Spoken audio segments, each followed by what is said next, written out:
మళ్ళీ నేను ఒకటే ఇక్కడ మాట్లాడుతున్నా, ఈరోజు అన్నా క్యాంటీన్కి మీరు ముందుకు రండి. ఇదొక స్ఫూర్తిగా తీసుకోండి. చాలా మంది వస్తున్నారు. 1,00,000, 2 లక్షలు, 5 లక్షలు, 10 లక్షలు ఇస్తున్నారు. వారందరిని అభినందిస్తున్నా.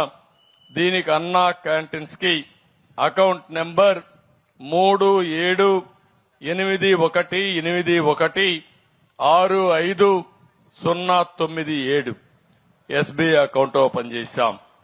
ఐఎఫ్ఎస్సి కోడ్ ఎస్బీఐ N00205441 ఈ నెంబర్ ఉంది. ఇది కూడా నేను ఎక్కడెక్కడ పేపర్లో ఇస్తా ఉంటాం, గవర్నమెంట్ వెబ్సైట్ లో పెడతాం. ఎవరన్నా పే చేయాలంటే డైరెక్ట్ కూడా వెబ్సైట్ ఉంది, annacantintrust.ap.gov.in. ఇది కూడా మీరు పెడితే ఎక్కడికక్కడ పంపించే పరిస్థితి వస్తుంది.